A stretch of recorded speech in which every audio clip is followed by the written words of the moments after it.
مرحبا أصدقائي. إذا دائما في إطار الموديول ديال المانجمنت سيمستر 1. اليوم غنشوفو لونتربريز من واحد الجهة أخرى.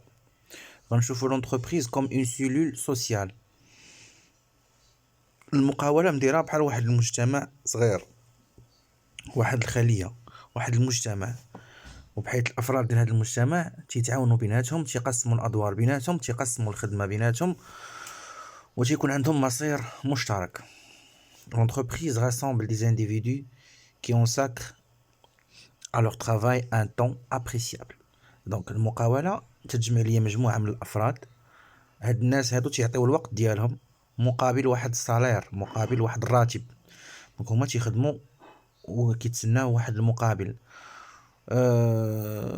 والمقابل بعض المرات كيكون أكثر من الصالير. يعني خاص يكون تحفيز ليهم، ظروف العمل جيدة، مكان العمل نظيف، مكان العمل آمن، تواصل معهم، احترام شخصيتهم ومشاعرهم إلى غير ذلك.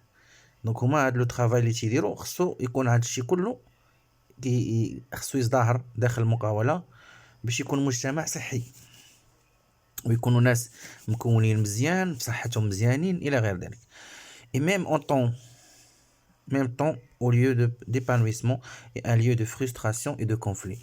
طبعا l'entreprise هي واحد المكان ديال ليبانويسمون، مكان ديال السعادة، ديال تحقيق الأهداف، ديال تحقيق الأحلام، ديال العلاقات الاجتماعية، ديال الاحترام، ديال التقدير. ولكن هو أيضا كيبقى واحد المكان اللي ممكن أننا نلقاو فيه صراعات، نزاعات، مشاحنات، مشادات كلامية، منافسة غير شريفة. يعني كنلقاو فيه مثلا كنلقاو مثلا واحد المقاولة اللي فيها واحد النوع من العدائية وواحد النوع من السلبية. إذن لونتربريز هي سيلول سوسيال، يعني هي مجتمع اللي كيف قلنا واحد المكان اللي كيزدهر فيه الفرد على مستوى الشخصي والنفسي إلى غير ذلك، وعلاقته بالآخر. وأيضا هو مجتمع اللي ممكن يكون فيه صراعات، نزاعات، وتكون فيه واحد النوع من العدائية. Donc l'entreprise est un lieu d'épanouissement. إذن l'entreprise est un lieu d'épanouissement، يعني المقاولة هو واحد المكان اللي تيزدهر فيه الفرد، يعني واحد المكان فين تنحسوا بروسنا مهمين، عندنا قيمة. Donc l'entreprise constitue un lieu d'épanouissement pour ses salariés. يعني المقاولة هو واحد المكان اللي تنحقق فيه ذاتي واللي تنحس فيه بالراحة وبالطمأنينة كموظف. Il leur permet d'être coopératif، يعني هاد l'entreprise كتخلي هادوك الموظفين يكونوا كيخدموا كمجموعة، وبالتالي كيكون واحد التعاون، واحد التضامن بيناتهم، واحد النوع من التعايش. كيكونوا اكتيف بحيث انهم تيشتغلوا بكل حماس، دو كومينيكي، يعني هما يمارسون حقهم في الحوار، في التواصل. يتم إخبارهم بالمستجدات ديال المقاولة، يتم إخبارهم بالقرارات المتخذة، يتم إخبارهم بالمشاريع المستقبلية. هما كيعبروا على أحاسيسهم وكيعبروا على المشاكل اللي كتواجههم من خلال الناس اللي كيهضروا عليهم، من خلال النقابة، من خلال مجموعة من الهيئات اللي تدوا عليهم. أيضا هذوك الناس المسؤولين تيتواصلوا مع الناس اللي تحت منهم، كيعطيوهم اوامر، كياخذوا قرارات الى غير ذلك. اذا كاين واحد الحوار de se sentir utile et d'utiliser leur capacité physique ou intellectuelle.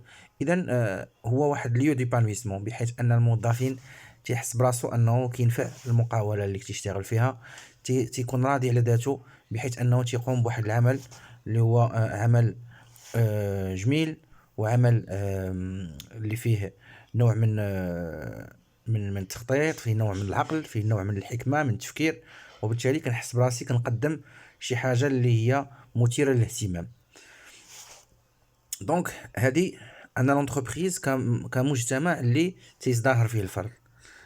ثانيا لونتربريز ان ليو دونتاغونيزم. هنا غنشوفوا المقاولة، هذا المجتمع، هذه الخلية المجتمعية، غنشوفوها كواحد المكان عدائي. en revanche، يعني على عكس ما شفنا ملي كنا كنقولوا بان l'entreprise un lieu d'épanouissement، l'entreprise peut être un lieu de frustration et de conflit. المقاولة ممكن تشكل ممكن تكون جحيم، ممكن تكون واحد البلاصة فين تيكونوا المشاكل، فين كيكون الضغط، فين تيكون القلق والتوتر والصراعات والنزاعات، وواحد الجو غير صحي. Donc les relations qu'entretiennent les individus au sein de l'entreprise créent des antagonismes en raison de la personnalité de chacun. Désirs, croyances, ambitions, comportements. Donc العلاقات اللي تتربط الأفراد داخل المقاولة تتخلي يكون واحد النوع من العدائية، واحد النوع من العداوة ما بين هاد الأفراد، وهذا بسبب الشخصية ديال كل واحد، الشخصية ديال كل موظف والشخصية ديال كل مستخدم. كل واحد وشنو كيرغب، كل واحد ومعتقداته ودياناته وافكاره، كل واحد والطموحات اللي باغي يوصل لها، وكل واحد والسلوك ديالو. كاين اللي عنده سلوك عدواني، كاين اللي عنده سلوك مسالم، كاين اللي عنده سلوك سيء الى غير ذلك. كل واحد وكيفاش يتعامل وكيفاش السلوك ديالو، وهذا الشيء كيخلي يكون عندي واحد النوع من العدائيه. Des crises apparaissent au niveau des relations individuelles aux différentes sphères de l'entreprise. يعني تيبانوا أزمات في العلاقات اللي تربط الأفراد على جميع المستويات داخل الشركة. يعني تكون أزمات ومشاكل ما بين الموظفين والمستخدمين البساط، أزمات ما بين الأطر والناس المسيرين، أزمات ما بين يعني أصحاب المال وأصحاب الشركة. دونك تيكون مشاكل. Alors, pour éviter que ces crises ne dégénèrent، يعني باش أنني نتجنب أن هاد المشاكل، هاد الأزمات أنها تحول وتخرج على السيطرة وتولي كارثة، تولي حرب.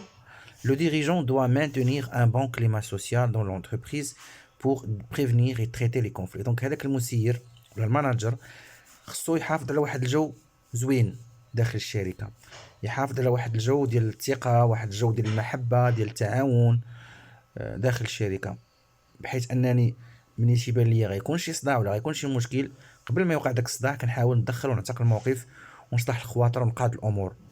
وبالتالي الا كان شي مشكل مثلا وقع شي صراع ما بين ولا شي خصومه ما بين جوج الموظفين ولا ما بين جوج المديرين، فالمسير خصو يتدخل ويصالح بيناتهم باش الامور ترجع الى مجاريها. اذا هنا قلنا لونتربريز هو واحد اليو d'antagonisme. Antagonisme جايه من antagoniste يعني العدو. D'accord. Paragraphe 3.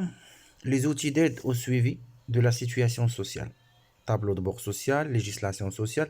Donc باش انني نحافظ على واحد الجو زوين ونحل الصراعات ونحل المشاكل، ونشوف ونخلي العلاقات تكون جيدة ويكون واحد الحوار وتكون واحد التواصل، ونسمع للناس ونحس بهم ونفهمهم ونعرف شنو هي الدوافع ديالهم وشنو خاصهم والانتظارات ديالهم.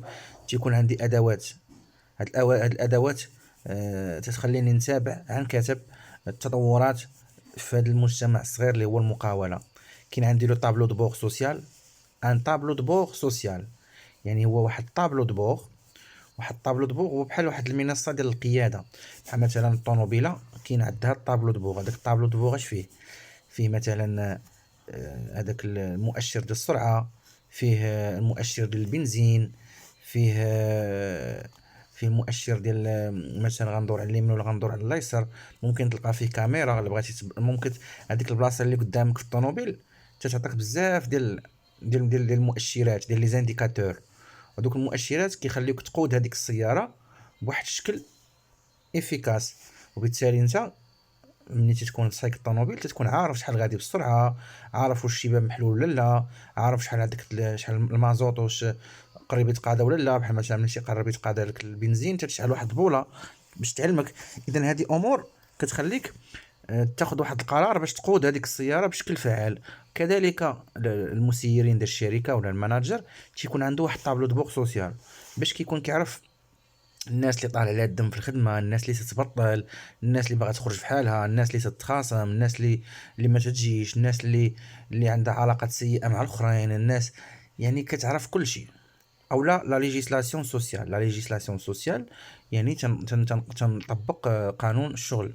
يعني الناس خصهم ياخذوا كونجي، خصهم تكون صحتهم مزيانه، خصهم يتخلصوا مزيان، خصهم يعني تنطبق واحد القانون، واحد التشريع اجتماعي.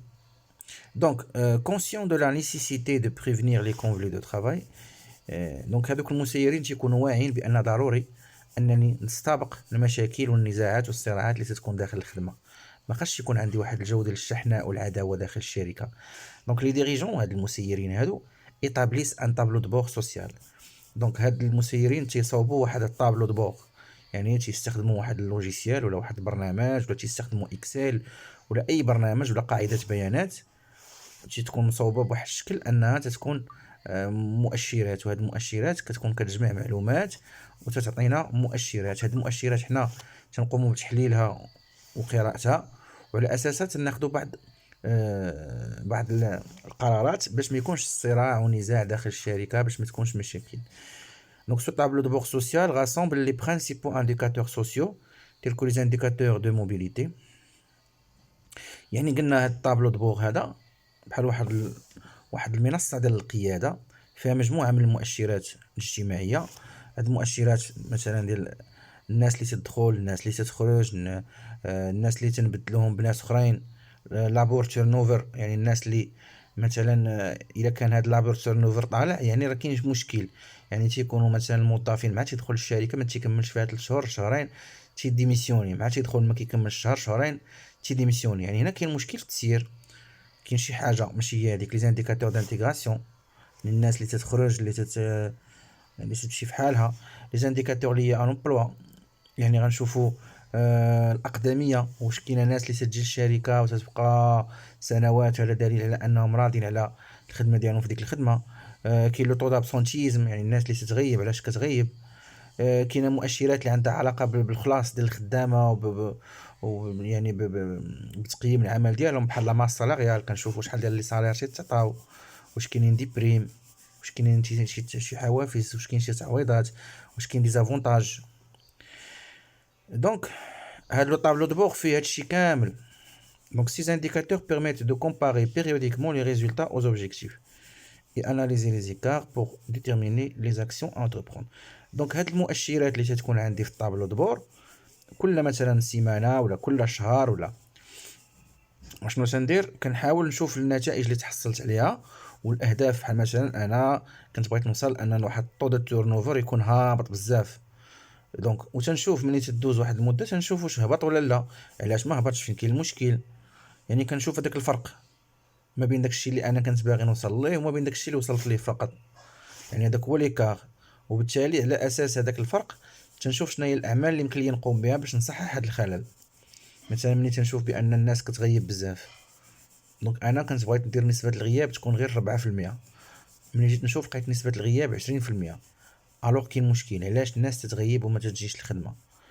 هنا ملي كنشوف هذا الفرق اللي كاين ما بين 20 و 4 تنحاول ندير شي حاجه باش نصحح هذا الخلل وهذا الوضع اللي هو غير صحي.